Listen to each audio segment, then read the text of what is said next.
Bonjour à toutes et à tous. On va se laisser peut-être simplement une petite minute pour que les différentes personnes inscrites puissent nous rejoindre. Et puis, on va démarrer dans quelques secondes réellement ce webinaire.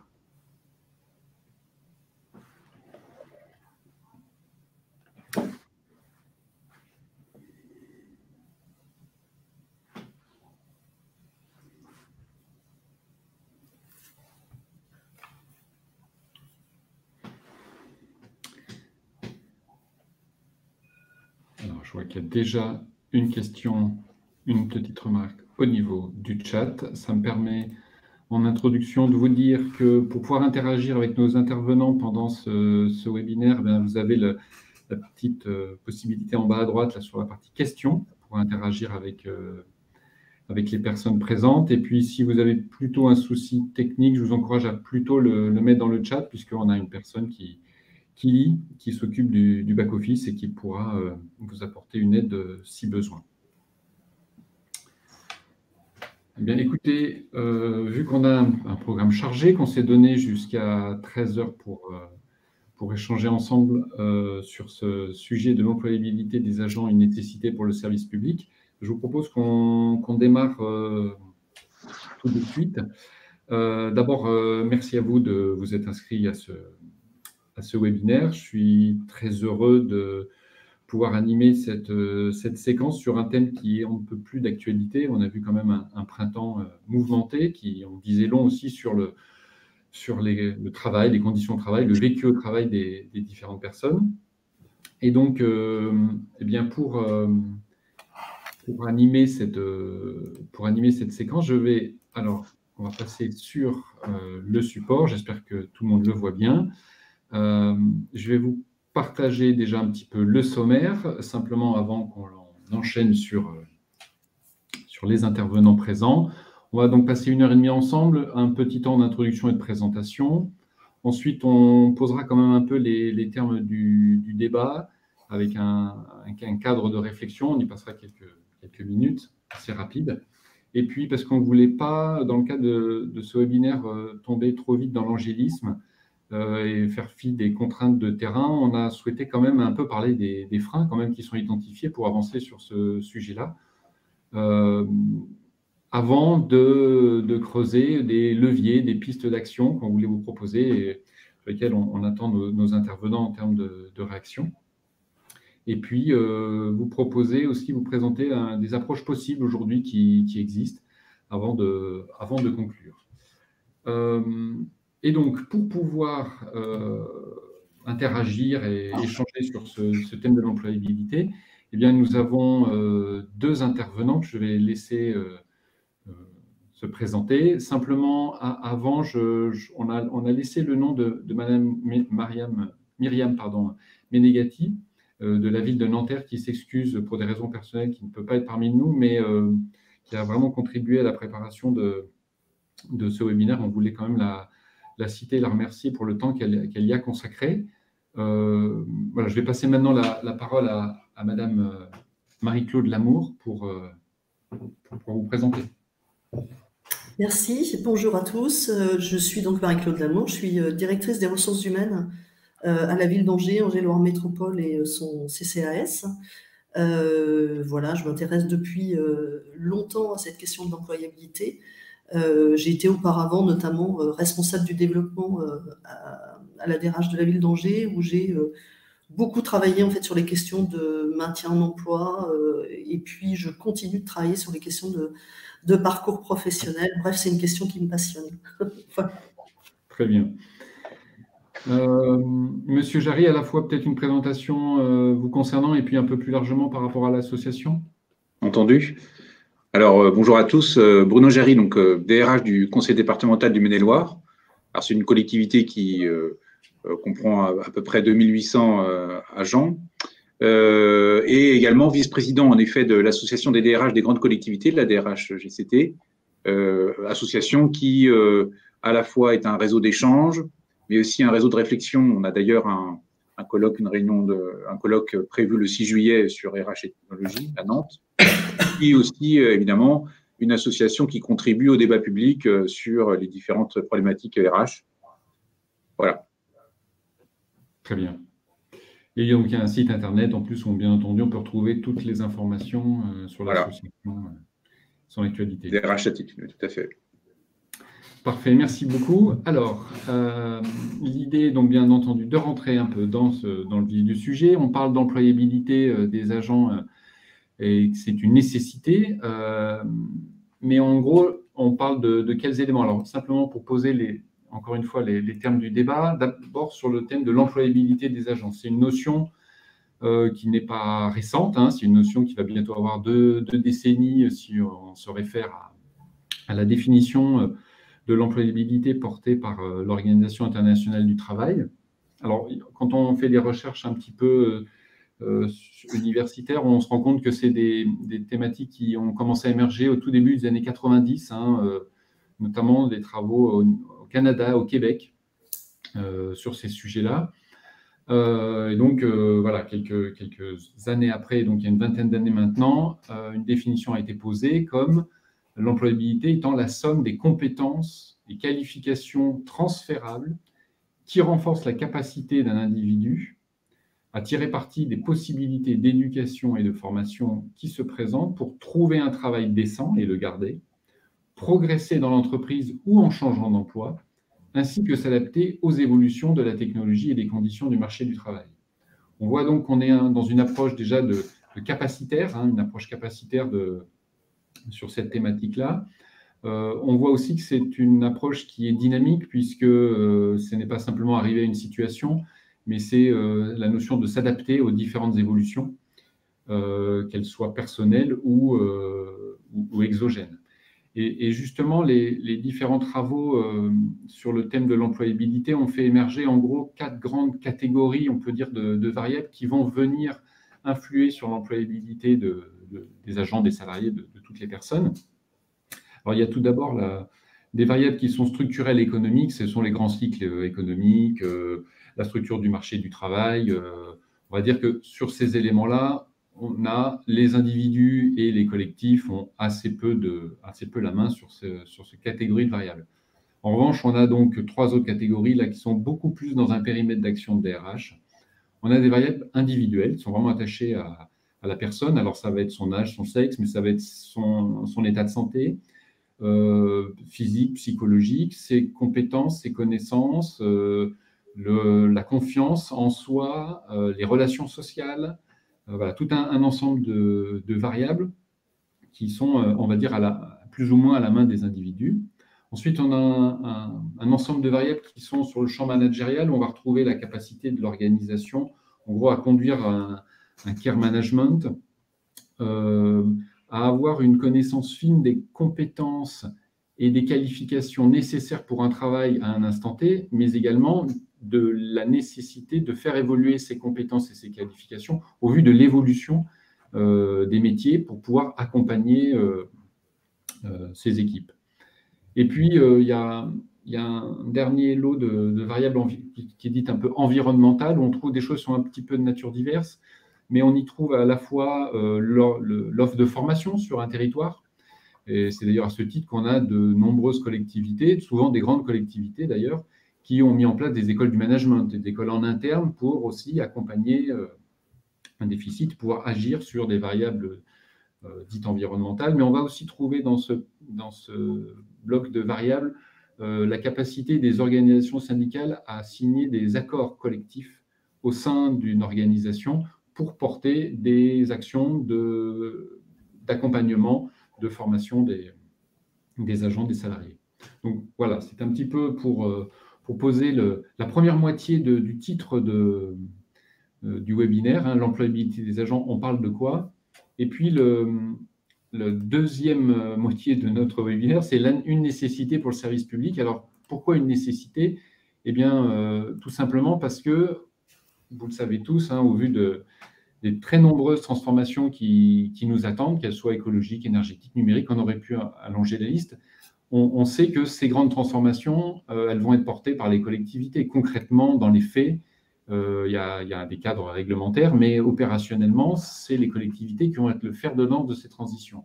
Et c'est une nécessité parce que face à tout cela, il y a des éléments de contrainte. On a à la fois ces transitions qui viennent impacter les métiers. On vous a mis une illustration à travers une étude du CNFPT qui a été faite il y a 2 ans sur simplement la transition numérique et comment différents métiers vont être impactés. Donc, qu'est-ce qu'on fait vis-à-vis de cela?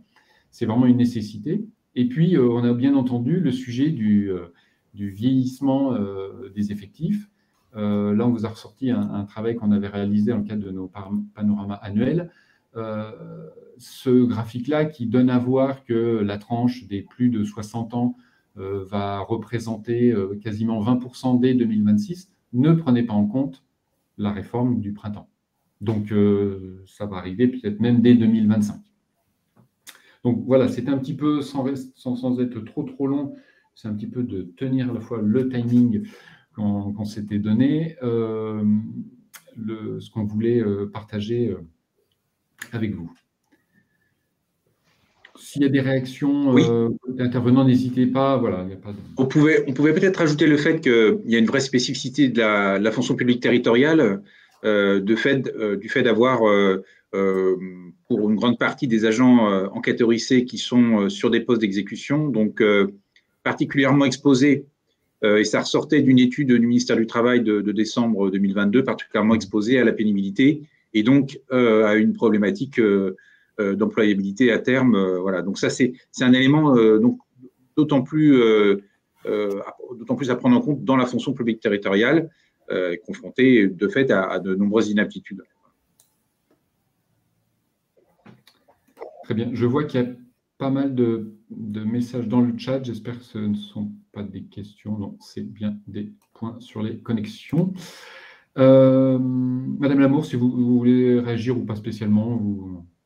Non, je pense que en fait, effectivement, on est aujourd'hui peut-être dans un basculement en fait pour le secteur public, avec comment dire, cette question de l'employabilité qui, j'ai envie de dire, a toujours été présente, mais si on corrèle ce qu'on vient de se dire également au retour au plein emploi, on voit bien que on a 2 problématiques à gérer, à la fois maintenir nos agents durablement donc, dans l'emploi, et ça corrélé aussi à l'allongement évidemment de la vie professionnelle, et puis en même temps, comment dire, rendre attractifs des emplois qui aujourd'hui sont plutôt des emplois d'accès direct, sur lesquels en fait on a un marché de l'emploi qui peut-être est asséché, ou en tout cas qui va aller chercher des personnes qui sont très éloignées de l'emploi. Donc on a ces deux paradoxes en fait, à gérer. Voilà ce que je peux dire à ce stade, peut-être avant qu'on aille un peu plus loin dans l'échange. Très bien. Alors justement, comme je vous l'évoquais un petit peu en introduction, on a souhaité aussi prendre un temps sur les freins identifiés pour avancer sur ce sujet-là, commencer par celui-ci. C'est vrai qu'on a régulièrement des publications, des choses qui nous disent voilà comment il faudrait essayer de faire, mais la réalité n'est pas toujours aussi simple. Et donc, en préparation de ce webinaire, on a souhaité un petit peu les mettre en exergue. Alors, simplement, et puis je vais faire l'introduction de cette page pour après vous laisser réagir, Madame Lamour, Monsieur Jarry, mais en préparant ce webinaire, on s'est dit, voilà, à la fois, il faut essayer d'éviter un peu le mythe du parcours idéal, comme si voilà, il était aisé d'imaginer dès le départ des choses.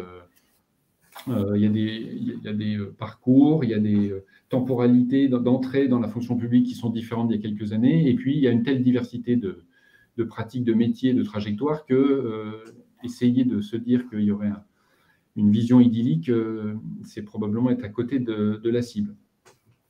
Ensuite, on a un peu identifié en préparant ce webinaire trois sujets. Il y a un peu le sujet de la continuité du service public, c'est-à-dire qu'il y a quand même un impératif qui fait partie des fondamentaux du service public, c'est la continuité de ce service, avec une bonne gestion des deniers publics, et en même temps, on voit que les métiers se complexifient, demandent des montées en compétences, et donc sont associés à cela des formations qui sont mobilisatrices en temps. Et donc, au niveau des équipes, bien oui, on aimerait bien accompagner tout le monde, on aimerait bien les accompagner fortement, mais alors qu'on ne peut pas dire qu'il y a pléthore d'agents pour remplir les missions, ça met en tension les collectifs quand on agit à ce niveau-là.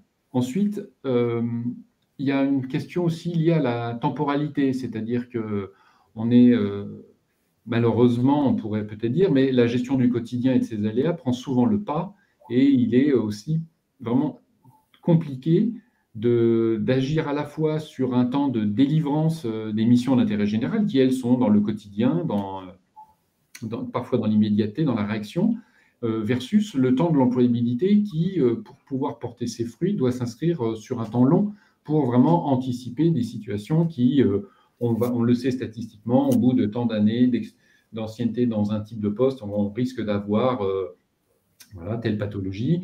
Bon, donc on s'inscrit dans des anticipations très fortes, mais il y a quand même cette gestion du quotidien en face.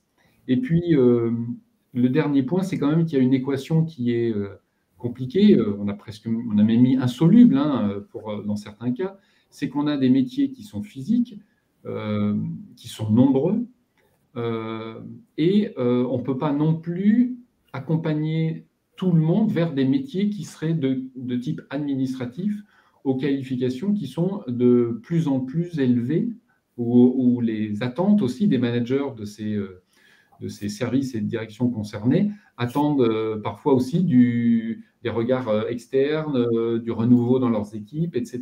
Et donc là, il y a quand même un point de tension qui est pas évident pour construire, non pas à l'échelle d'un individu, mais d'une collectivité, une approche idyllique de l'employabilité. Alors voilà, c'était un petit peu les points, j'ai pris peut-être un peu de temps pour les poser, mais c'était pour vous permettre aussi, voilà, je serais curieux de vous entendre, Madame Lameau, Monsieur Jarry, sur ces différents freins. Il y en a probablement d'autres, bien sûr. Voilà, c'était ceux qu'on souhaitait mettre en exergue. Oui, en tout cas, pour ma part, je pense que c'était important qu'on en parle en effet, parce que on peut parfois parler de parcours professionnel, et c'est en effet un travail actuel des collectivités, mais il est difficile d'afficher aujourd'hui à une personne nouvellement recrutée éventuellement un itinéraire complet, un parcours, parce qu'il arriverait dans un métier où il a potentiellement des fortes contraintes physiques, etc. C'est-à-dire que, évidemment, pour les raisons qui sont données là précisément, ça va être d'abord quelque chose de potentiellement personnalisé en fonction des compétences personnelles et de son rapport au reclassement éventuel. Et puis, l'enjeu d'abord, le premier enjeu pour la collectivité, ça va être le maintien même dans le métier. C'est-à-dire qu'aujourd'hui, d'abord, avant, c'est une problématique de l'employabilité aussi, c'est qu'on va d'abord penser prévention, on va d'abord penser maintien dans l'emploi, aménagement de poste, éventuellement préconisation, etc. pour certains éléments, contraintes dans le métier, mais tout le travail qui va être fait d'abord en priorité par la DRH, ça va être d'abord de pouvoir prolonger cette vie professionnelle dans le métier pour lequel on a recruté la personne, pour laquelle elle était compétente au moment de recrutement. C'est important parce que on peut avoir parfois entendre le discours de dire bon, on peut exercer ce métier pendant 15 ans et puis, ou 20 ans, et puis après on passera à tel autre métier. Ça, c'est très théorique et ça ne tient pas compte, en effet, je fais le lien avec la dernière équation insoluble que vous mentionniez, avec les effectifs. Moi, je me souviens du début de ma carrière professionnelle, je me suis retrouvé en formation avec des agents de la Monnaie de Paris qui se retrouvaient entourés dans les bureaux administratifs d'ouvriers de l'État qui, avec l'automatisation, etc., ne trouvaient plus, ou alors avec éventuellement en effet une inaptitude, devait retrouver un emploi au sein même de la structure, qui est depuis devenu un EPCI et qui a géré peut-être autrement la situation, et qui se disait mais on ne trouve pas, même pas à peine le moyen de les occuper ou autre. Donc c'est en effet une question beaucoup plus aiguë pour une structure aussi mono-professionnelle. Pour nous, on peut dire que les collectivités locales, avec toutes leurs compétences, il y a déjà un spectre un peu plus important. Donc ça, c'est vrai que c'est une chance. Mais enfin, c'est quand même au sein d'une administration avec comme vous le disiez aussi, des impératifs de service public, non seulement sur le temps, c'est-à-dire en effet le temps qu'on prendrait au service pour faire évoluer les compétences de l'agent vers un autre métier, et donc qui s'absente du service en lui-même, mais aussi l'attente lui-même de fortes compétences, de compétences en évolution sur des métiers administratifs, par exemple. Et donc, avec la contradiction qu'il peut y avoir à reformer, puisque c'est un peu, on va dire, c'est un peu caricatural, mais le mouvement en général, c'est-à-dire de former des agents usés sur des métiers techniques vers des métiers administratifs, mais il n'y a pas que ça, on reviendra aussi vers les risques psychosociaux qui amènent d'autres problématiques. Mais en tout cas, avec des proportions qui ne sont pas du tout les mêmes en effectif, et avec des attentes sur ces services administratifs ou proches qui sont de plus en plus importantes sur la technicité, sur l'acquisition des nouvelles technologies, parce que voilà, ils savent que peut-être des jeunes arrivant avec la maîtrise de ces nouvelles technologies vont apporter un plus. Et puis, on a des niveaux de recrutement, y compris sur des postes de catégorie C en administratif, qui sont plutôt du bac +2, voire plus en ce moment, autre chose. Donc, ça veut dire que la marche est de plus en plus haute. Et l'attente des services aussi de plus en plus haute. Donc, c'est vrai que ce sont des freins réels et importants qui peuvent éventuellement s'amplifier pour certains. Voilà. Mais ceci dit, je voulais tempérer ce frein parce que je pense que Marie-Claude prouvera que tout est possible, etc. Mais d'abord parce que il n'empêche que le parcours, il existe potentiellement. Des collectivités ont des emplois passerelles, ont des emplois tremplins, et pour certaines, ont des idées claires sur des possibilités d'évolution en partant d'un métier. Mais disons que, et on le verra plus tard, il va y avoir plusieurs acteurs à faire mettre en mouvement pour y arriver, et il ne peut pas y avoir de promesses employeurs au départ trop roses. Madame Lameau. Ouais, alors pour compléter ce que dit Bruno, et je vais essayer de ne pas tomber dans l'angélisme parce que j'y suis, je crois, de moins en moins. C'est vrai que j'ai eu du mal en fait sur cette question des freins, parce que voilà, parce que on a encore et heureusement beaucoup d'expériences réussies.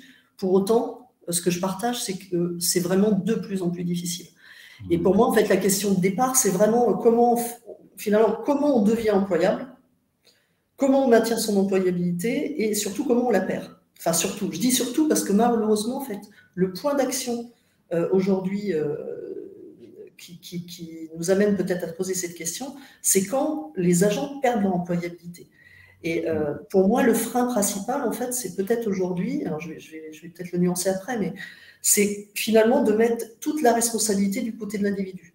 C'est ce que j'appelle en fait le mythe de l'immédiate et permanente employabilité, une sorte de prêt à l'emploi permanent qui, dans l'idée des employeurs et des managers, serait finalement voilà, quelque chose d'absolument normal. Or, l'employabilité, c'est par définition peut-être autre chose que ce mythe que finalement l'individu a cette capacité d'adaptation permanente à n'importe quel type d'organisation de travail. Et je pense que ce mythe, il est aussi renforcé par voilà, ce que j'appelle aussi les mythes fondateurs du secteur public, c'est-à-dire le mythe de la stabilité, de la permanence des organisations et des missions publiques, comme si rien ne devait changer, et puis le mythe aussi de l'emploi à vie. On sait bien que la fonction publique n'a pas été créée pour que les emplois soient à vie, mais a été créée en fait pour maintenir et garantir l'indépendance des fonctionnaires.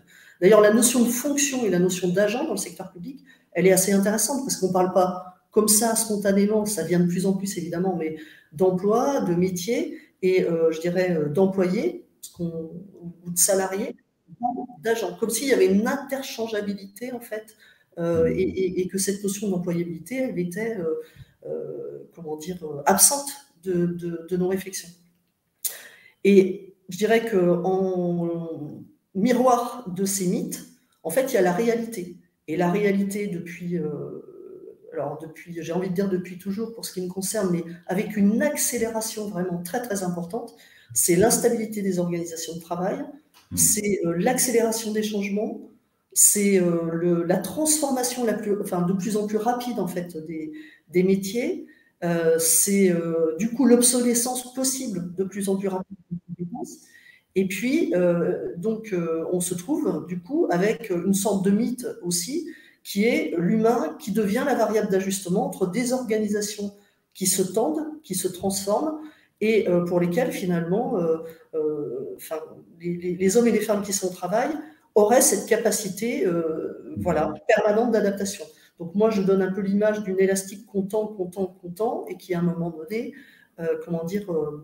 va évidemment craquer. Et donc je pense que le premier frein, ou dit autrement peut-être que le premier levier de changement, on y viendra après, c'est vraiment une prise de conscience insuffisante dans nos organisations, du basculement et du passage finalement d'un système qu'on croyait stable et que les agents pensent stable à une instabilité permanente. Et du coup, pour moi, la première des questions, c'est vraiment comment on lève ce frein et qu'on passe à des organisations de travail qui seraient durablement soutenables.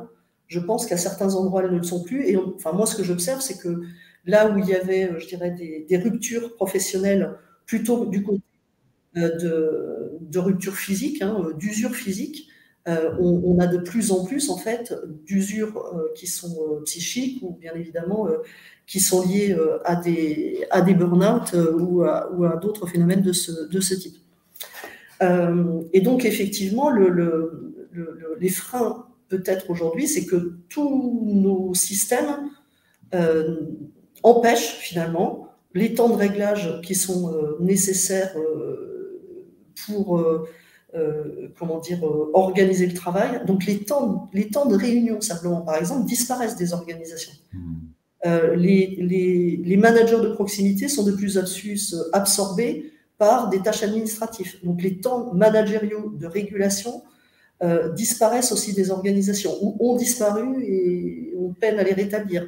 Les temps de formation sont de plus en plus difficiles, effectivement, à mobiliser, et je dirais le temps pour manager disparaît également. Et du coup, ce que j'observe aussi, c'est une forme d'externalisation par le management de la question de l'employabilité vers la DRH, comme s'il y avait une espèce de solution magique, de baguette magique qui serait cachée quelque part au sein de la DRH, et quand finalement on peut être sollicité, alors je ne vais pas dire qu'il est trop tard, mais souvent ça va demander des mobilisations de moyens qui sont très complexes, qui demandent effectivement du temps d'accompagnement, et on sait que l'employabilité, elle est liée aussi au maintien dans le système de l'emploi. Donc toute rupture, qu'elle soit de nature, en lien avec la santé ou d'autres éléments, ça éloigne de sa capacité en fait à agir. Voilà dans ce que je vois comme frein. Et puis j'en ajouterais peut-être un autre, c'est la méconnaissance des capacités d'adaptation humaine.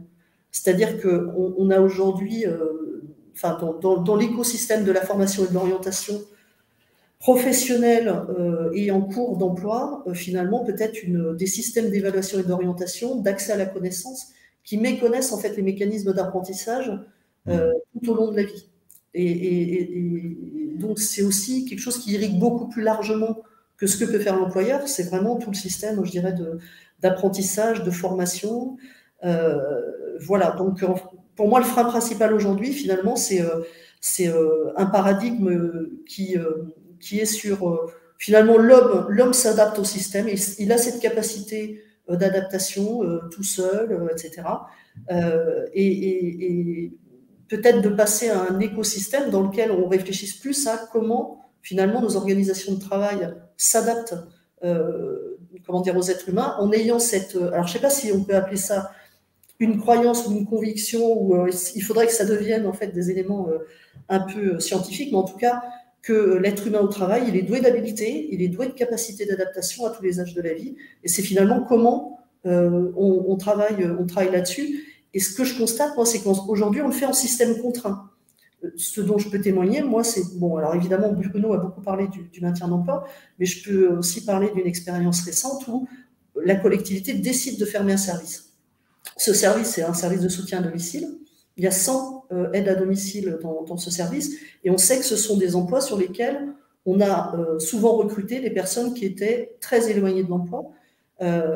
Et donc, d'un coup d'un seul, en fait, il faut mettre en mouvement ces agents et les réorienter professionnellement. C'est une rupture, alors c'est ce qui permet d'une certaine manière aussi de mobiliser les agents ou de faire en sorte que les agents se mobilisent et deviennent finalement auteurs de leur parcours. Mais en même temps, on voit bien qu'on est dans une rupture. Il y a aussi déconstruire ce mythe de la permanence et préparer les agents à se dire, bah oui, un jour peut-être mon service va fermer, un jour peut-être mon métier va se transformer, et finalement créer cet écosystème qui embarque les individus sur le temps long. Voilà à ce stade ce que je peux dire. Dites-moi, j'ai le sentiment en fait que ce que vous pointez, c'est à la fois un double mouvement, c'est-à-dire à la fois une prise de conscience de la capacité d'adaptation, de sortir d'un mythe d'une stabilité, parce qu'on est rentré dans un monde plus instable, d'un côté, et en même temps, c'est les organisations qui sont dans une, je ne sais pas le terme que vous employez, mais un peu de frénésie du changement, de l'adaptation, et derrière, il y a des gens qui essayent de suivre, de s'adapter. On voit que dans la définition d'ailleurs de l'OIT, il y avait ce sujet, s'adapter aux évolutions, mais s'il y a des évolutions tous les matins, ça devient un peu compliqué. Exactement. Oui, c'est bien ça, hein, de manière résumée. Ouais. En fait, si vous voulez, si on regarde par exemple la question du maintien de l'emploi ou du reclassement, hein, c'est un peu comme ça que historiquement on l'appelle dans les collectivités.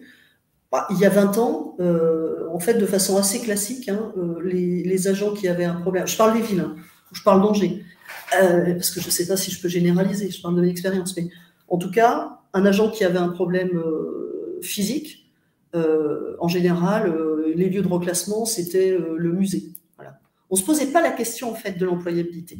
On transposait un agent dans un autre univers, ce qui m'a permis moi d'observer qu'en plus des problèmes physiques, souvent certains de ces agents ont décompensé psychiquement parce qu'en fait ils étaient absolument pas adaptés en fait à cet emploi. Donc je pense qu'il y a une négation quand même aussi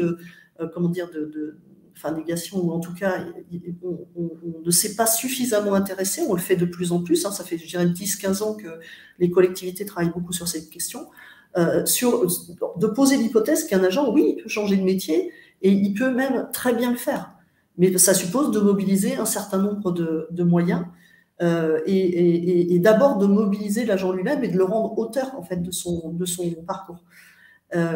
Donc, il y a cet aspect, et ça suppose de beaucoup travailler, je pense, sur finalement comment un individu devient employable. Ça part d'où? Est-ce que ça part des compétences? Alors moi, j'ai tendance à parler des habiletés, je peux en parler plus loin, mais c'est vraiment quelque chose qui, à mon avis, n'est pas suffisamment travaillé dans nos organisations et même dans les organismes d'orientation et de formation plus généralement. Et s'ajoute à ça, effectivement, aujourd'hui, le fait que, finalement, même dans les musées, les emplois se rétractent et donc ces possibilités, elles sont plus possibles. Donc en fait, l'enjeu il devient beaucoup plus important et je dirais la difficulté plus élevée parce qu'il s'agit de réorienter des agents qui vont éventuellement perdre leur métier, si je prends celui du soutien à domicile, vers des emplois qui sont de plus en plus exigeants et qui sont plus rares. Voilà. Donc effectivement, la difficulté de ce point de vue est majorée et avec cette croyance que zéro problème, ils vont pouvoir s'adapter à ces nouveaux métiers sans finalement être accompagnés dans la durée, ce qui est juste sans doute pas possible. Voilà. Très bien, merci. Merci pour vos deux témoignages sur ces freins identifiés. Madame Lamour, vous avez employé l'expression rendre l'agent moteur de son parcours. Ça fait une belle transition sur les points, un petit peu des leviers positifs que l'on peut être amené à mobiliser. Là, on va passer un petit peu plus de temps sur le webinaire. On a passé 20 minutes sur les freins. On a prévu plutôt 40 minutes sur les leviers et pistes d'action. On a identifié pour préparer ce temps ensemble 3 grandes catégories de leviers qu'on va décliner. On va essayer de débattre sur chacun d'entre eux au fur et à mesure. Il y a le sujet de la décentralisation, c'est-à-dire comment je diffuse au sein de la collectivité cette thématique de l'employabilité pour qu'elle ne soit pas uniquement portée par un DRH. Il y a le sujet de la notion d'anticipation. On voit que construire des trajectoires demande à faire changer les modes de pensée, vous l'avez évoqué, et donc ce n'est pas quelque chose qui se fait du jour au lendemain. C'est assez peu dans la réaction pour être efficace pleinement. Et puis, il y a aussi un sujet d'institutionnalisation du sujet de l'employabilité pour que ça ne soit pas simplement un sujet conjoncturel dans une feuille de route, mais quelque chose qui soit beaucoup plus consubstantiel de la gestion des ressources au sein d'une collectivité. Voilà, je ne rappelle pas les nécessités qu'on a vues quand on a posé le cadre de réflexion ensemble, mais c'est quand même quelque chose qu'il va falloir arriver à tenir sur plusieurs décennies. Alors, si on attaque un petit peu le premier de ces catégories de leviers et pistes d'action, la décentralisation, le partage de la fonction RH, je l'évoquais en introduction, l'idée, bien sûr, c'est d'arriver à faire en sorte que l'employabilité, ça ne soit pas uniquement un sujet de la direction RH, mais que ça soit un sujet RH de toutes les directions et qui concerne tous les agents. En préparant ça, je repensais un petit peu à l'épisode qu'on a tous vécu cet hiver, où on nous a demandé de faire des économies d'électricité, de chauffage, etc. Bon, si ça avait été que l'objectif de la direction des bâtiments, probablement qu'on n'aurait pas eu les résultats au niveau sociétaux qu'on a pu obtenir. Voilà, c'est un sujet qui a nécessité d'embarquer l'ensemble des services et directions de quelque organisation que ce soit. Mais là, on est un petit peu dans ce sujet-là. Cette décentralisation, partage de la fonction RH, on l'a imaginé au moins sur 3 niveaux. Le premier, et c'est ce que vous avez évoqué précédemment, c'est la responsabilité des agents. C'est-à-dire que l'employabilité des agents, c'est d'abord l'employabilité de l'agent. C'est la sienne. Et donc, comment on l'amène aussi à prendre cette conscience pleine et entière et qu'il s'engage, comment on rend l'agent responsable de sa propre employabilité, de la prise de conscience de ses compétences, de ses capacités d'adaptation, etc. Enfin, voilà, on revient un petit peu sur ce qu'on vient d'évoquer. Il y a aussi le sujet vraiment central du rôle des managers. On a dans les collectivités souvent des managers qui sont des experts métiers et qui sont passés managers, mais leur rôle sur la thématique de l'employabilité va bien au-delà de la connaissance fine du métier. Mais sur un réel accompagnement, c'est un rôle qui va être déterminant.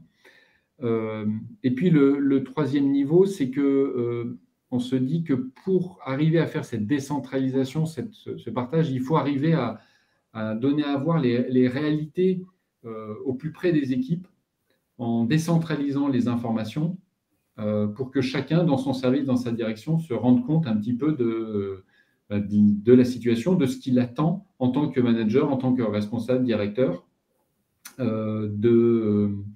des contraintes auxquelles il va être confronté au vu de l'employabilité de ses équipes. Voilà un petit peu les éléments sur cette thématique de la décentralisation. Je vous laisse la parole pour réaction, dans l'ordre que vous souhaitez.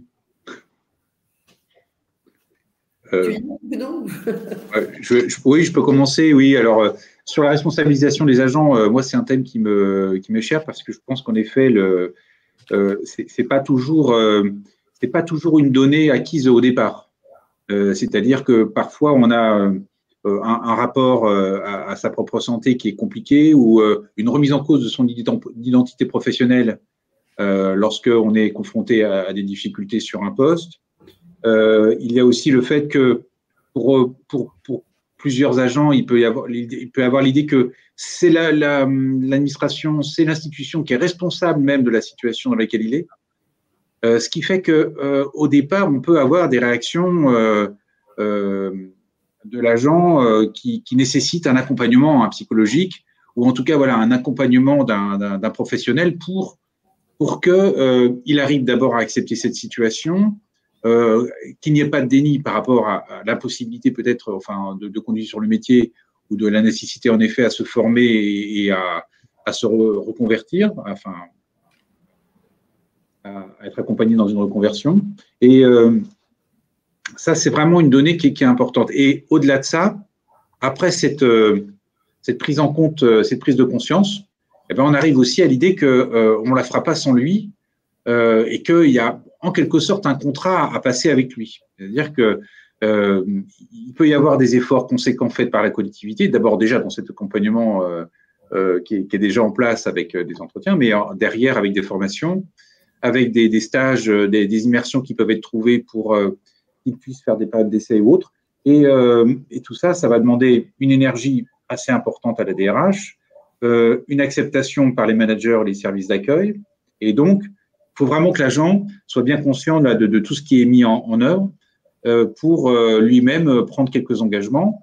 Et à ce titre-là, je trouve qu'on en parlera sûrement un peu plus tard sur les outils, mais que la période de préparation au reclassement, la PPR, a été un outil de ce point de vue-là, je trouve intéressant.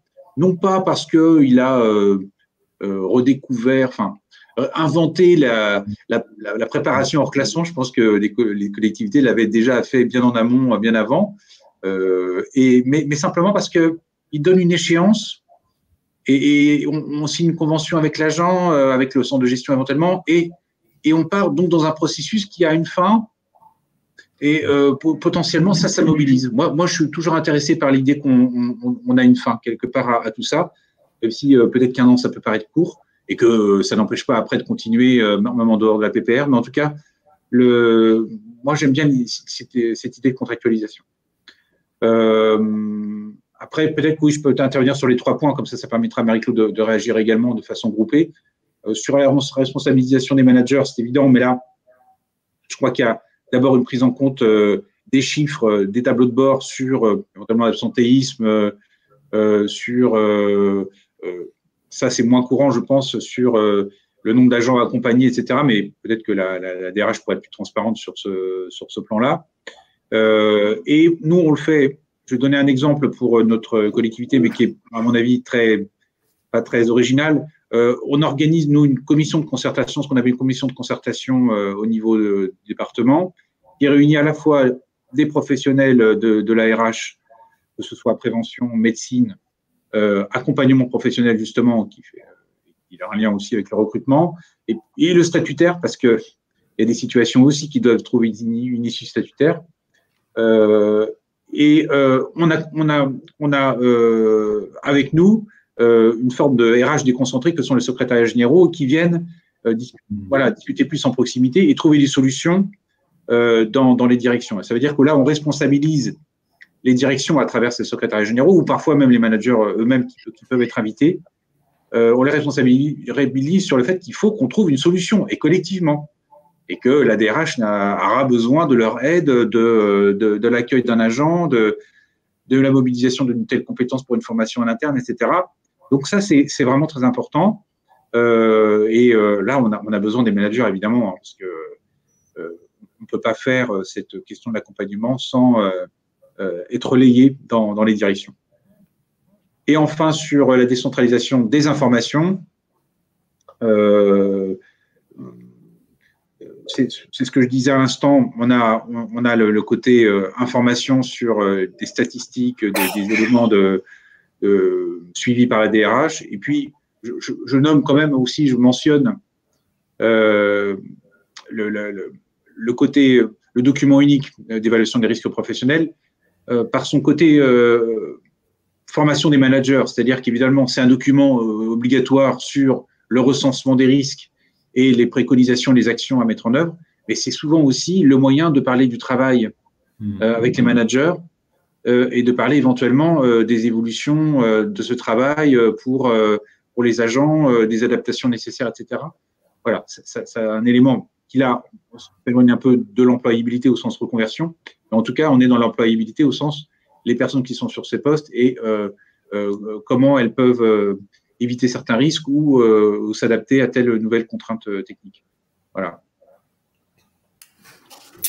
Alors, peut-être en complément sur la responsabilisation des agents, c'est vrai que, comment dire, en tout cas, mes observations pendant très longtemps m'amenaient à constater, parce qu'en fait, je recevais les agents qui rentraient en fait dans le dispositif maintien d'emploi, et au travers d'interviews que je conduisais, j'ai été amenée à observer que souvent, les agents qui entraient dans ce dispositif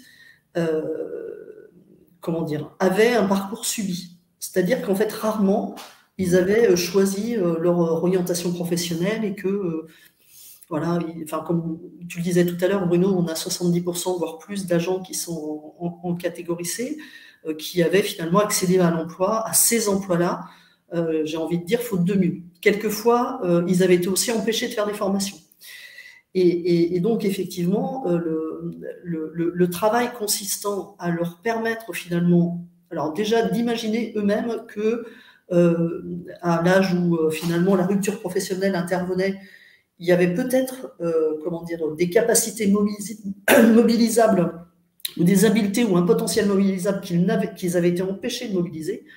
Donc, nous a amené à travailler autour de cette question et comment dire, à faire en sorte que non seulement l'agent devienne acteur, c'est-à-dire qu'il se prenne en main, qu'il comprenne que c'est lui effectivement le premier concerné, mais quand je dis auteur, c'est finalement de s'autoriser, de se donner, ou en tout cas que la collectivité lui donne la permission de penser que un autre parcours est possible et qu'une réorientation professionnelle très fondamentale en cours d'emploi, y compris quelquefois à un âge relativement avancé, était possible. Alors là, je vais juste donner un exemple, l'exemple évidemment un peu idéal, mais si je reprends la population des agents d'aide à domicile qu'on vient d'accompagner, parmi elles, il y avait quelqu'un qui, dont le projet professionnel depuis toujours était de devenir professeur des écoles et qui en fait n'avait jamais pu mobiliser pour des raisons voilà, d'accident de vie personnel, etc. C'est ce souhait qu'évidemment, en fait, avec un dispositif, on essaie de rendre, comment dire, d'éprouver, je dirais, dont on essaie d'éprouver la réalité ou le réalisme avec des moyens d'accompagnement. Et donc, voilà, on a actuellement cette personne qui est réorientée vers l'accès à ce métier. J'espère que voilà, on ira au bout, mais on a aussi d'autres exemples, notamment sur des réorientations vers des métiers d'aide-soignants, des métiers de bibliothécaires, etc. Et donc, en fait, à chaque fois, on l'a fait en partant, comment dire, de l'individu, de ses habiletés, son potentiel, en lui donnant les moyens finalement d'éprouver que effectivement c'était réaliste. Hein. Je prends toujours l'exemple avec eux, avec les agents, de dire si vous nous dites que vous voulez devenir astronaute, on va quand même éprouver la réalité du projet. Mais en revanche, du coup, c'est vraiment créer l'écosystème, encore une fois, qui permet à l'agent de s'autoriser à penser qu'un autre parcours est possible et pas seulement en raisonnant par rapport aux emplois présents dans la collectivité, en se projetant éventuellement vers des emplois externes à la collectivité. Donc pour moi, cette question-là de mettre l'agent au centre comment dire, des parcours professionnels, elle est vraiment absolument essentielle.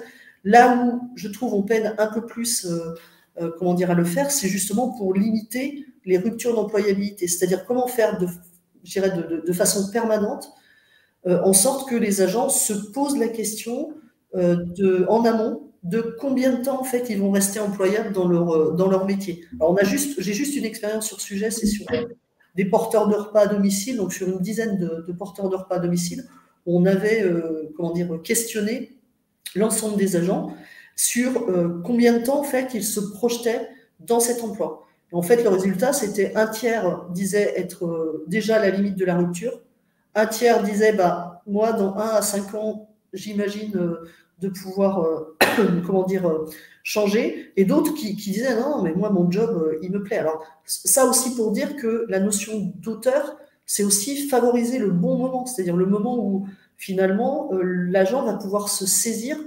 de son projet professionnel et éventuellement de sa réorientation. Ça, c'est beaucoup plus complexe à comment dire, organiser. Donc, et encore plus complexe d'impliquer, je passe à la responsabilisation des managers, d'impliquer les managers en fait dans cette réflexion. C'est ce que j'expliquais tout à l'heure, c'est-à-dire le mythe du prêt à l'emploi et de l'emploi permanent, il est quand même encore très très présent. Et puis surtout, les managers sont soumis à des pressions qui font qu'ils souhaitent l'immédiate employabilité. Quand je dis l'immédiate employabilité, quelquefois c'est un niveau, je dirais, de performance attendue de l'individu sur l'emploi qui est très élevé et qui du coup ne facilite pas en fait ou les parcours professionnels ou les réorientations pour des ruptures, et même, je dirais, justement, le maintien durable dans nos emplois. Donc, la première responsabilité de la DRH, je crois, c'est... et là, c'est très, très difficile de déconstruire cette question-là avec les managers, c'est de révéler aux managers leurs responsabilités dans le développement permanent de l'employabilité de leurs agents, parce qu'en fait, le premier objet, c'est quand même essayer qu'il y ait de moins en moins ou le moins possible de ruptures professionnelles ou de changements subis dans les réorientations professionnelles. Ça, c'est plus compliqué, ce qui nous a amené à la DRH d'Angers à penser en fait une présence plus forte de la DRH auprès des managers pour justement essayer d'être plus présent dans les réflexions sur les réorganisations de services, être plus présent aussi dans l'anticipation des problèmes éventuellement de perte d'employabilité des agents, et puis d'essayer effectivement le plus en amont possible de les aider, ou plus exactement de les accompagner dans la prise en charge de la conception d'organisation de travail qui soit soutenable durablement et qui accompagne en fait les agents dans leur dans les mutations auxquelles on assiste. Alors là, par exemple, si je cite un exemple, ce serait celui des jardiniers ou d'un certain nombre de métiers techniques qui aujourd'hui sont, en raison de la mise en place d'un projet territoire intelligent à Angers, qui sont de plus en plus sollicités sur la transition numérique et pour lesquels il y a effectivement besoin d'un accompagnement à la prise en main de ces outils numériques, à la compréhension de leur utilisation. Et là, il y a un changement de métier qu'il faut accompagner le plus en amont possible. Donc, on essaie effectivement de travailler de cette façon, mais je dois dire que c'est pas encore du tout, je dirais, intégré de façon institutionnelle et c'est pas intégré dans le logiciel en fait managérial. Voilà, donc il y a encore pas mal de choses à faire sur la prise de conscience dans ce domaine. Je pense non pas que les managers ne le savent pas, mais parce que les conditions de leur travail, quelquefois, les empêchent finalement des agents. Et puis ensuite, sur la déconcentration des informations, effectivement, c'est ce que j'ai dit en créant des postes de responsables ressources humaines de proximité et en essayant de travailler de plus en plus en mode projet avec les managers sur ces questions-là. On arrive à faire des choses, voilà. Mais aujourd'hui, je trouve que le point le plus compliqué, c'est de partager au niveau institutionnel et au plus haut niveau, des élus et de la direction générale, que cette question de l'employabilité, elle est centrale, que le maintien en emploi n'est pas, une fatalité, qu'il y a donc à travailler ces organisations soutenables, qu'il y a un temps pour le changement, que ça n'est pas forcément quelque chose d'impossible, mais en fait, l'homme au travail s'adapte, mais il lui faut un temps pour changer, donc l'instabilité permanente et les changements permanents, c'est une complexité qui a un seuil d'absorption, je dirais, par les êtres humains au travail. Ça, c'est beaucoup plus complexe. Donc, ce qu'on essaie de faire actuellement, c'est de partager effectivement des données d'activité avec les organisations syndicales et on essaiera aussi de les partager avec peut-être un peu plus avec les managers pour essayer de construire avec eux finalement ce que pourrait être une organisation je dirais, à l'échelle de nos trois collectivités, qui prennent à bras-le-corps en fait ces questions-là. Aujourd'hui, nous, on estime qu'il y a 15% de nos agents, on a un taux de maintien d'emploi qui est de 8,8% sur les trois collectivités en moyenne. On estime qu'il y a presque 16% des agents qui ont été réorientés professionnellement grâce à ce dispositif. C'est quand même considérable. Quand on regarde en fait les statistiques et qu'on les corrèle au moment de la rupture, on est plutôt autour de 50-55 ans. Donc on voit bien que c'est un âge où ça devient encore plus difficile de se réorienter, même si c'est pas impossible. Et du coup, avec un tiers de nos effectifs qui voilà, sont autour de 50, 55 ans et plus. Donc, ça devient un enjeu vraiment fort de l'ensemble des institutions. Arriver à le partager et une difficulté, c'est là, je crois qu'on a beaucoup encore à progresser. Très bien, ça permet aussi d'introduire les autres leviers qu'on va voir. J'ai entendu deux, trois choses qui font vraiment écho dans vos deux approches. Il y a à la fois les managers qui sont sous contrainte d'injonction de leur côté, mais en même temps, ça serait bien qu'ils sortent d'une logique de consommation, d'employabilité au niveau de la DRH. Ça ne marche pas comme ça. Je ne viens pas simplement commander un service, il faut que mes agents soient employables. Et puis de l'autre côté, il y a quand même un travail de fond massif sur la responsabilité des agents. Je me suis noté probablement qu'il y aurait peut-être un autre webinaire à faire, mais c'est sur l'employabilité des agents de la DRH pour savoir si, au vu de toutes ces évolutions-là, comment eux-mêmes sont en capacité d'accompagner tout ce qu'on est en train d'évoquer. Mais là, c'est bon. Ça pourra faire l'objet d'un autre séminaire. Alors, d'un autre webinaire, pardon. Le second levier qu'on avait identifié qui fait vraiment écho à ce que vous avez déjà évoqué, bien entendu, je vais passer rapidement dessus, c'est l'anticipation, changer le rapport au temps, cadencer les temporalités. Oui, il y a des choses qu'il faut faire à court terme, il faut réagir, mais il faut essayer d'être sur des actions beaucoup plus anticipatrices. Alors, il y a différents leviers. Monsieur Jarry, vous avez évoqué notamment la PPR avec sa dimension mobilisatrice et responsabilisante des agents, aussi parce que c'est inscrit dans le temps. Voilà, il y a d'autres dispositifs. Il y a le fait aussi d'avoir ce travail d'anticipation, mais inscrit dans la durée. Encore une fois, ça n'est pas de le faire qu'une seule fois. Il faut constamment accompagner l'adaptation aux évolutions. Et puis, il faut essayer de s'autoriser à imaginer des réponses qui aujourd'hui sont pas existantes. L'expérimentation, le droit à l'erreur, avancer sur ces sujets-là. Il y a des dispositifs qui existent. Voilà, qu'est-ce que, par rapport à ce levier, vous aviez envie de nous dire? Alors je viens juste, parce que je vois que l'heure tourne, mais juste partager, je dirais, une expérience aussi sur, sur la question de la temporalité, c'est-à-dire comment en fait on amène des agents à commencer le plus tôt possible à réfléchir en fait sur la question, ou intégrer la question finalement du changement et du fait que l'employabilité dépend aussi d'eux et que des reconversions sont possibles, mais qu'il faut pouvoir les anticiper. C'est une expérience en fait qu'on a conduite sur la direction éducation, où en fait on avait de plus en plus de décrochage en fait des professionnels de cette direction, et le directeur de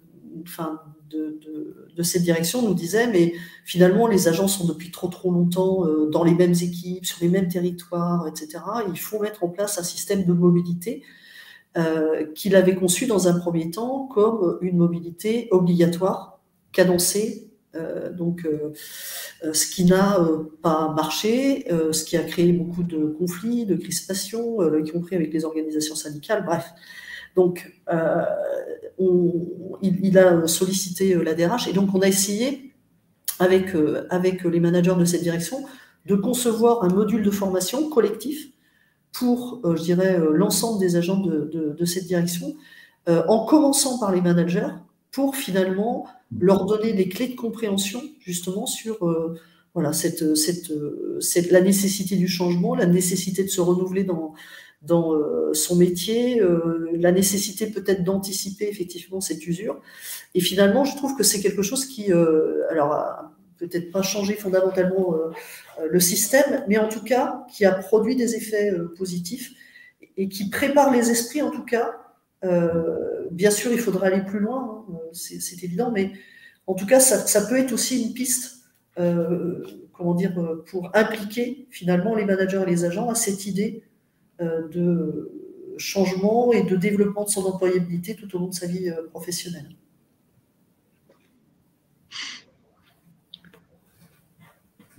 Pour ma part, on va dire là, en effet, j'ai évoqué tout à l'heure la PPR, mais c'est vrai qui, elle, est dans une temporalité assez tardive, puisque dès lors que le conseil médical a prononcé une inaptitude. Donc c'est vrai que de ce point de vue-là, on n'est pas vraiment dans l'anticipation qu'on va mettre en avant ici.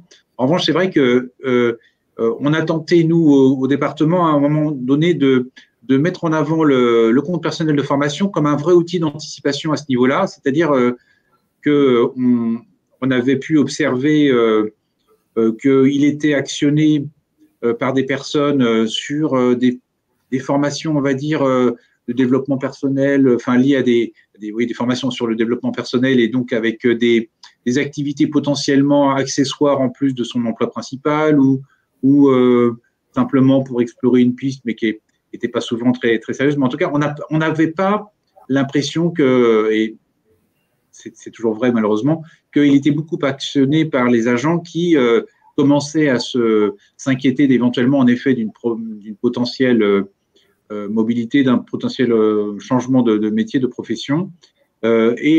Pourtant, on a refait de la publicité autour de ce dispositif, puisque vous savez que c'est le droit individuel qui est créé avec un compteur d'heures qu'on peut convertir en euros pour une participation aussi de la collectivité à la formation.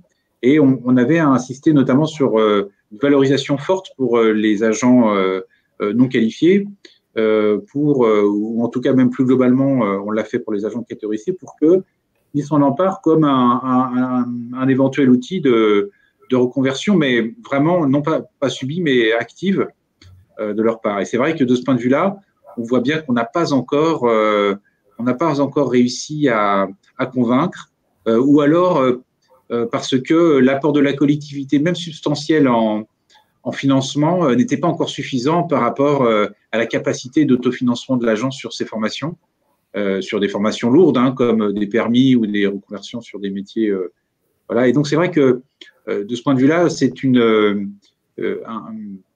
on en fait un bilan un peu négatif, mais pour autant, je pense que ça, on n'a pas dû trouver la solution de communication ou de mobilisation là-dessus, mais je pense que c'en est une réelle.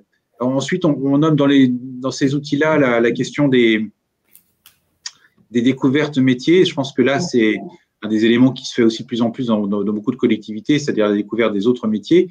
Et on en parlera plus tard. C'est quelque chose qui doit être toujours martelé parce qu'on a comme avantage dans les collectivités d'avoir beaucoup de métiers en général. Enfin bon, pour le département, c'est 120 métiers. Pour les collectivités qui réunissent des agglomérations et des villes comme Angers, là, ça doit être encore plus. Donc, on a quand même cette chance-là.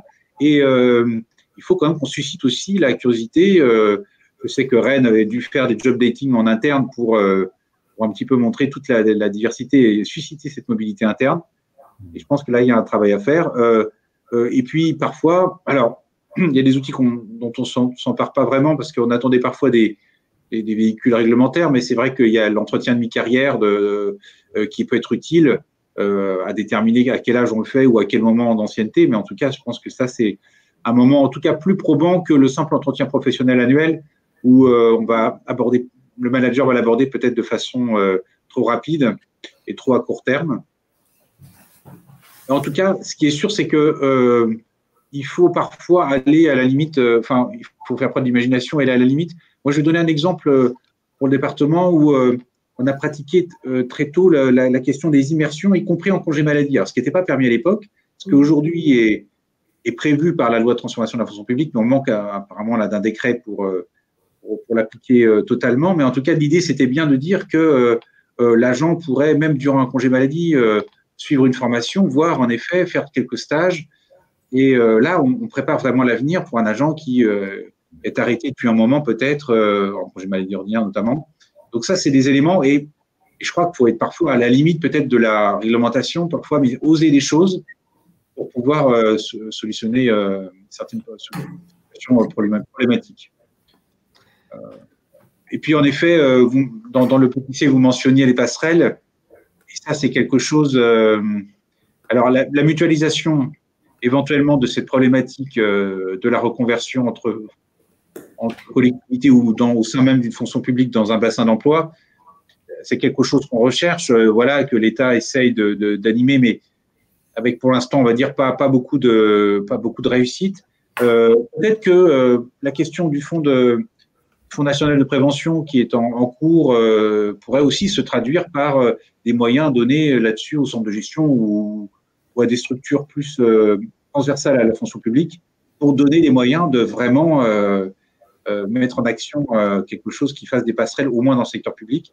Quant au secteur privé, je dirais juste que c'est souvent un tabou. C'est-à-dire que Marie-Claude a évoqué en effet l'emploi à vie, une sorte de l'emploi à vie qui fait que on a l'impression, peut-être les agents ont l'impression de perdre quelque chose de fondamental en partant de la fonction publique, alors que peut-être qu'en travaillant sur leur parcours, on s'aperçoit qu'il y a vraiment une vraie possibilité, pourquoi pas, de bascule sur le secteur privé, peut-être moins protecteur, mais en tout cas, qui répondrait vraiment à leur, là, du coup, un bilan de compétences et une reconversion possible. Et malheureusement, là-dessus, voilà, il faut peut-être aussi qu'on s'attache à retravailler les a priori sur ce changement-là, sur la perte éventuelle d'un droit, ou en tout cas d'un statut de fonctionnaire très…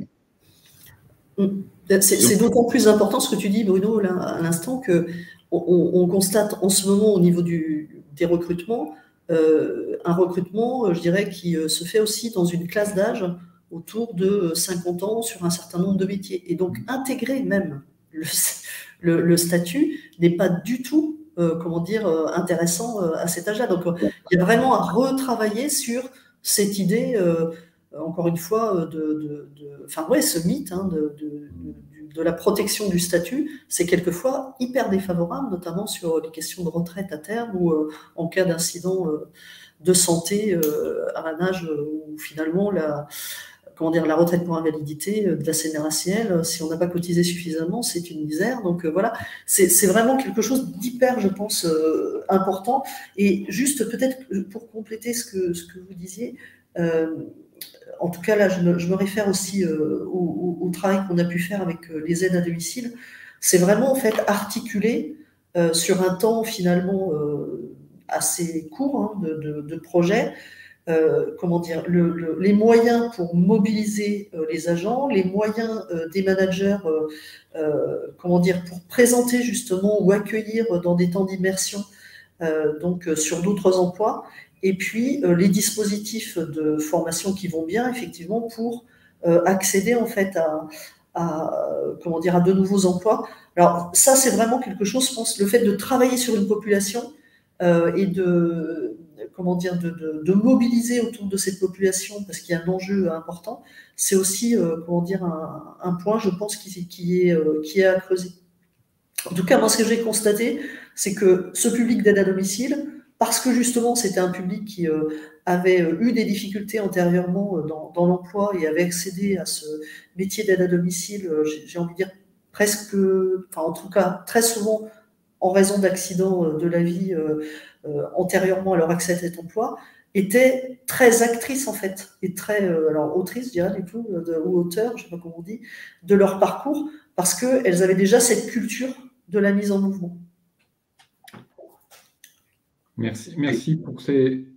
Pardon, c'est simplement pour avancer par rapport aux trois leviers. Ce que j'entends dans ce que vous évoquez aussi, c'est que les dispositifs, que vous les mettez autant en avant à ce niveau-là, sur la dimension d'anticipation de ce qu'elles peuvent produire en termes de responsabilisation pour agir sur les esprits.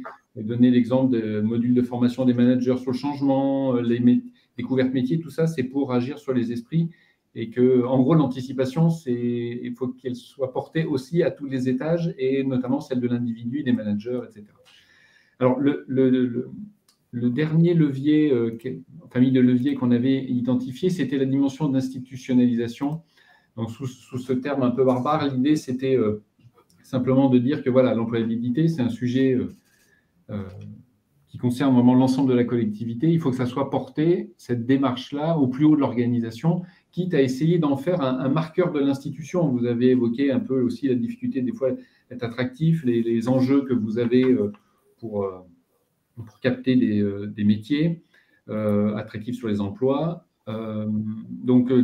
Comment on le met en scène aussi dans des démarches RSO, RSE, Le positionnement aussi de l'employabilité comme un enjeu central du dialogue social. On pense que là, il y a vraiment quelque chose sur lequel agir. C'est un sujet qui peut être fédérateur.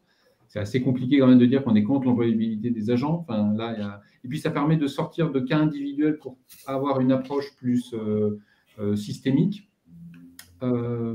Et puis, pour qu'on n'en reste pas non plus simplement au discours et que ça prenne corps au niveau de l'agent, c'est aussi de se questionner sur comment on essaie de traduire matériellement, concrètement, dans tous les moments de vie de l'agent, un peu son expérience collaborateur, eh bien, cette attention d'agir avec lui sur son employabilité. Donc, on a fait une petite liste à l'après-vert, mais elle est bien entendu pas exhaustive. On aurait pu rajouter les bilans mi-carrière, comme M. Jarry vient de l'évoquer, dans tous ces moments-là, pour qu'ils prennent conscience que c'est un élément central pour son devenir.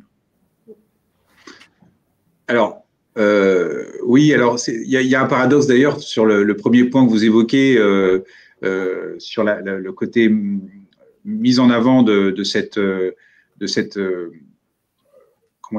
travail sur l'employabilité par l'employeur, c'est que pour nous, c'est de toute façon une obligation hein, qui est jurisprudentielle et qui fait que je pense qu'on n'a pas tout de suite le réflexe de communiquer sur tout ce que l'on peut faire autour de ça, parce que pour nous, c'est une obligation. Et donc, vous avez raison, je pense qu'il faut aujourd'hui qu'on apprenne à communiquer aussi, un peu au niveau collectivité, y compris avant tout RH, autour de ça, autour de ce qu'on peut apporter là-dessus. Et moi, je fais le lien quand vous évoquez la responsabilité sociale des organisations avec les lignes directrices de gestion qui sont nées de la loi de transformation de la fonction publique et qui, bien sûr, ont donné quelques étapes préalables dans les lignes directrices de gestion, mais donnent surtout l'idée qu'il faut qu'on communique sur notre politique RH à plus ou moins long terme, sur nos intentions, nos orientations générales, que ce soit en matière d'effectifs ou autres. Et là-dessus, nous, on a vraiment l'intention. Alors, nous n'avons pas finalisé ce document encore, justement, parce qu'on essaie de rassembler toutes nos idées sur cette question-là et puis de faire le bilan de nos politiques RH. Mais c'est bien un des éléments qu'on devrait mettre en avant dans ces lignes directrices de gestion, c'est tous les efforts qui sont faits par la collectivité et pas seulement la DRH pour permettre, en effet, cette employabilité à long terme. Et je pense, en effet, c'est quelque chose qu'il faut mettre en avant. Et si c'est réel et si ça correspond du coup à un effort important et qui porte, pourquoi pas en effet le mettre en avant dans sa marque employeur, puisque vous l'évoquiez, un peut-être potentiel facteur d'attractivité, notamment pour des générations qui estiment que le soin qu'on peut apporter à l'accompagnement des employés, c'est peut-être un élément important pour eux. Et de ce point de vue-là, il faut qu'on communique parce que je pense que là-dessus, les collectivités ont des arguments et parce qu'on a tendance peut-être à se lamenter sur le fait qu'on n'arrive pas à accompagner tout le monde, etc. Mais malgré tout… Mais beaucoup de choses sont faites. Voilà, et cette obligation qu'on avait en tête a fait qu'on a quand même fait beaucoup de choses. Sur le dialogue social, moi, juste un exemple, c'est notamment, nous, à travers les règles de recrutement et de mobilité qu'on a pu évoquer ces points-là avec les représentants du personnel. On a un guide de recrutement qui évoque la façon dont la DRH peut parfois préempter les postes et donc peut-être les exclure de la mobilité traditionnelle pour permettre des réemplois, des réaffectations d'agents. Et ça, c'est des choses qui doivent être, qui peuvent être, faire l'objet d'un échange parce qu'elles prennent conscience aussi hein, de l'équilibre qu'on doit trouver entre une mobilité ouverte à tous et puis des réaffectations qui sont plutôt prioritaires. Là où les agents qu'on réaffecte n'auraient pas été au prime abord sélectionnés par les managers. Hein, voilà. C'est aussi d'ailleurs un contrat passé avec les managers hein, dans ce sens-là. Et puis les différents moments de l'agent, mais on l'a vu un petit peu avant, c'est que quand on fait les réunions d'accueil des nouveaux arrivants, on évoque tous les métiers de la collectivité, tous les services. Ça, c'est un premier point, mais c'est vrai qu'après, il faut l'entretenir. C'est l'entretien annuel avec le manager, mais là, il faut former le manager là-dessus, c'est sûr. Parce que ça fait partie dans l'entretien professionnel, je mentionne juste quand même, ça fait partie des 7 points obligatoires qui doivent être abordés. Hein, c'est l'évolution professionnelle et les perspectives de l'agent, et pas seulement pour passer un concours, un examen. Donc ça, c'est vrai que les managers vont se sentir plus ou moins à l'aise. Enfin, il faut quand même qu'ils abordent ça pour qu'éventuellement, cette information soit relayée ensuite à la RH. Les plans de formation, c'est évident, et notamment, là, c'est là que la collectivité doit faire coïncider ses besoins avec des potentielles reconversions à prévoir. Je pense notamment au fait que nous avons parfois des postes comptables qui ne sont pas totalement attractifs pour les agents, ou des postes d'assistants de direction. Nous, on a une problématique depuis quelques années sur ces postes-là. Il n'y a pas de raison qu'on n'arrive pas à former des personnes sur ces métiers-là et à avoir de bons résultats. Donc, faut aussi que dans nos plans de formation, sur des plans de formation qualifiants, hein, c'est mal à avoir parfois l'accompagnement là-dessus du CNFPT, il faut qu'on ait vraiment l'idée que ça doit aussi correspondre à nos besoins, et je pense qu'on peut trouver des points où ça se rejoint. Voilà ce que je voulais dire a priori sur le sujet. Merci. Donc peut-être juste en complément sur le dialogue social. Alors, ça fait déjà de nombreuses années que les partenaires sociaux sont associés à la réflexion donc, sur la politique de maintien d'emploi dans la collectivité. Aujourd'hui, effectivement, notre enjeu, c'est d'aller plus loin et de travailler avec eux sur cette notion d'employabilité, mais également donc de parcours professionnels qui soient plus facilités encore qu'ils ne le sont actuellement dans la collectivité. Donc on est en train de travailler sur ce sujet-là. On est plus, je dirais, à l'étape de prise de conscience collective que de la nécessité d'inscrire dans nos lignes directrices de gestion. Ça l'était déjà, hein, la notion de parcours professionnel, mais pas la notion d'employabilité, d'enjeu autour fort de la collectivité autour de ce sujet. Effectivement, je pense que ça peut être fédérateur, à condition, et c'est là où c'est compliqué pour la direction des ressources humaines, je pense, et c'est tout ce qu'on vient de voir dans ce webinaire, hein, c'est de ne pas vendre du rêve et de dire que tout est possible, et vraiment d'impliquer les acteurs, chacun à leur niveau de responsabilité. Donc ça, c'est un sujet. Et puis ensuite, peut-être sur traduire l'ensemble de cette volonté dans les moments de vie de l'agent, on a, en plus de tout ce que vient d'évoquer Bruno, moi je trouve que notre point faible aujourd'hui, c'est peut-être l'intégration de cette question dans l'entretien annuel. On a en revanche des dispositifs de formation qui sont ouverts aux agents, qui sont dans le plan de formation et qui offrent la possibilité de réfléchir sur son projet professionnel, qui me semble produire des résultats intéressants. Et puis sur la partie, je dirais, séminaire interne et réunion d'équipe, il y a une expérience dans une des directions de la collectivité que je trouve très très intéressante.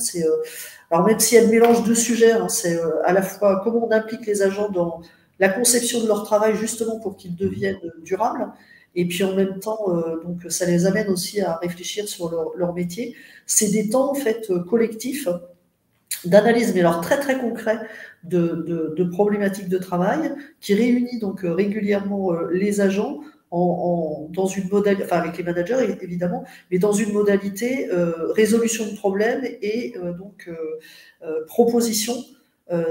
Alors c'est au service de la propreté publique de la ville d'Angers, et ça peut être des problèmes aussi concrets que où on met les poubelles pour éviter en fait des accidents, les parcours au sein de la ville. Et je trouve que c'est intéressant parce que ça procède du maintien de l'employabilité au sens de j'essaie de rendre mon travail soutenable, je contribue en fait à rendre mon travail soutenable. Donc c'est peut-être aussi un complément qui est intéressant ailleurs.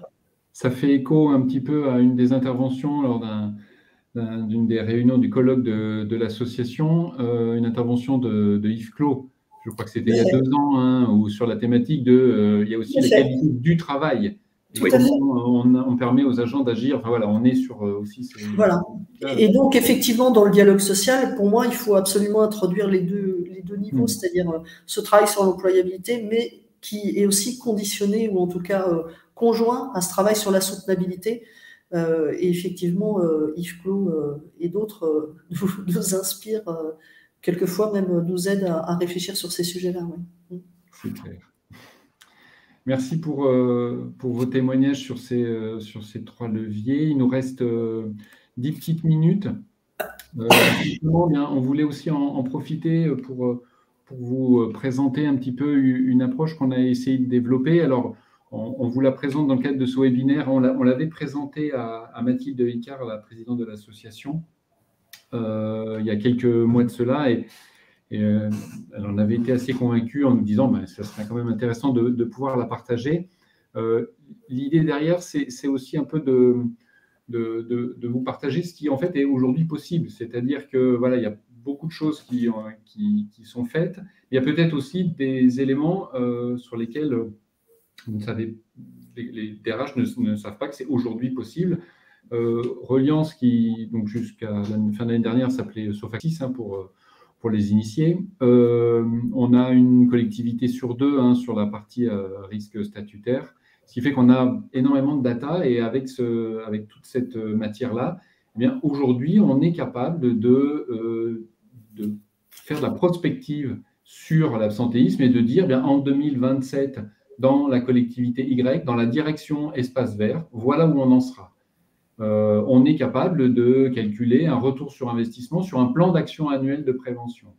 On est capable de cibler où est-ce qu'il y aura le plus de recrutement à réaliser, de prioriser les actions en termes de prévention.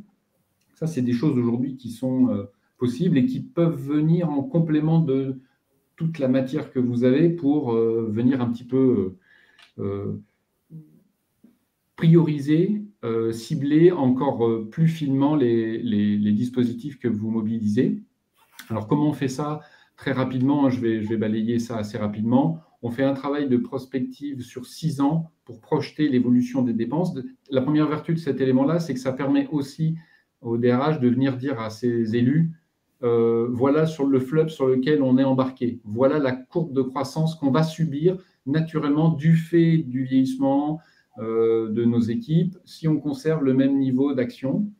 Sur la base de ce travail-là, on définit une stratégie sur le long terme, et c'est là aussi où on propose d'embarquer les OS sur cette dimension stratégie, pas sur la dimension opérationnelle. Ça, c'est le travail aussi après des équipes, des experts du sujet. Et puis après, eh bien, c'est d'arriver à suivre ça en temps réel. Je vais vraiment passer rapidement. Si des éléments vous intéressent, bien sûr, on est après à votre disposition. Sur la partie de calcul de prospective, on essaie de répondre à 3 questions. On essaie de répondre à la question combien ça va coûter demain en plus, si on continue sur ce niveau de maîtrise. Donc ça intéresse souvent la partie finance. On va regarder quand est-ce que ça va arriver, parce que ce n'est pas toujours sur des courbes linéaires de croissance à ce niveau-là. Et puis, à quel endroit dans la collectivité? C'est vrai qu'on part de ces éléments-là parce que pour nous, l'absentéisme, c'est un indicateur. Ça n'est qu'une résultante de tout un processus d'actions qui ont été ou pas mises en œuvre, ce dont on vient d'échanger ensemble. Et en croisant en fait ces 3 réponses, combien, quand, où, eh bien c'est ça qu'on appelle une stratégie d'employabilité à notre échelle. Ça va définir une sorte de grand tamis à l'échelle de plusieurs années pour construire des plans d'action annuels. Et là, c'est une illustration très schématique, bien sûr. Imaginons que sur la direction petite enfance, on se rende compte que dès l'année prochaine, on a une augmentation très, très forte. Eh bien, malheureusement, ça n'est plus le temps de la prévention primaire, mais plutôt de l'accompagnement des gens en difficulté. Versus, autre exemple, espace vert, où là, à l'inverse, la vague, malheureusement, des arrêts va arriver un petit peu plus loin. Et donc, là, on a le temps de mettre en place des actions de prévention primaire, on attend de changer les cultures, d'agir sur les esprits. Donc, et ça se débat de façon très partagée au sein de l'ensemble de la collectivité, en prenant l'ensemble des parties prenantes, avec des déclinaisons par direction pour mobiliser chacun. Et puis, une fois qu'on a cette trame, ce canevas pour plusieurs années, ça va servir à décliner des plans d'action annuels. Et ces plans d'action annuels, eh bien, on va les suivre avec une plateforme où on se connecte au SI de la collectivité. Ça permet de visualiser en temps réel tout ce qui se passe, d'avoir des alertes. Je passe. Peut-être le point le plus important, c'est ce qui est en bas, c'est le partage de l'information. C'est cette dimension de responsabilisation. C'est que chacun, à son étage de la collectivité, voit ce qui est en train de se passer. Voilà, donc, c'est un levier de responsabilisation, bien entendu, il y en a d'autres, on en a évoqué pendant 1 heure et demie, plein d'autres. Et puis, quelques éléments aussi, bien sûr, pour se positionner, vu qu'on a beaucoup de collectivités en gestion. Voilà. Et puis, un conseil en management de risque. Voilà, c'est une approche qui se veut assez globale et on pense être très complémentaire des actions qui sont portées au sein des collectivités pour vous aider. Voilà, je voulais simplement prendre 2-3 minutes et ça me permet de rattraper le planning en déployant ces quelques slides beaucoup plus rapidement. Voilà. Simplement quelques propos conclusifs pour arriver, puisqu'on arrive doucement au terme de ce webinaire. Monsieur Jarry, Madame Lamour, l'idée c'est, voilà, si vous aviez un mot pour clôturer ce webinaire, on en avait imaginé quelques-uns en amont. Alors, je suis assez rassuré parce qu'on avait bien mis le mot responsabilisation. Donc, ça, c'est bien parce que je pense que c'était le sujet central. Mais j'ai entendu parler aussi d'instabilité, de mise en conscience, qu'on n'a peut-être pas assez pointé dans les mots. Agir sur les esprits, ça peut être aussi d'autres mots qu'on aurait pu écrire. Je vous laisse la parole pour conclure. Oui, alors, ce qui est bon, pour moi, ce qui reste en effet assez… tous les éléments qui sont mentionnés sont importants, mais l'élément sur la responsabilisation et le partage de ce travail de la reconversion est pour moi très important. Responsabilisation, donc, comme on l'a dit, manager-agent, et allié avec le fait que on doit avoir le plein soutien là-dessus de l'institution, de l'employeur, éventuellement en l'affichant dans nos lignes directrices de gestion, comme on le disait. Mais ça, c'est vrai que j'ai pu, moi, connaître dans d'autres expériences l'idée que vraiment la DRH se battait un peu seule, parfois d'ailleurs avec le relais de quelques-uns représentants du personnel, qui peuvent parfois être un relais dans cette convaincre ou pas. Mais ce qui est sûr, c'est que le passage à un travail à plus grande échelle, si on croit les statistiques que vous donniez au départ, ou les difficultés croissantes qu'on mentionnait avec Marie-Claude, font que ça veut dire qu'il faut vraiment avoir le relais et la collaboration plus large de l'ensemble des directions, managers de la collectivité. Ça me semble vraiment essentiel. Merci.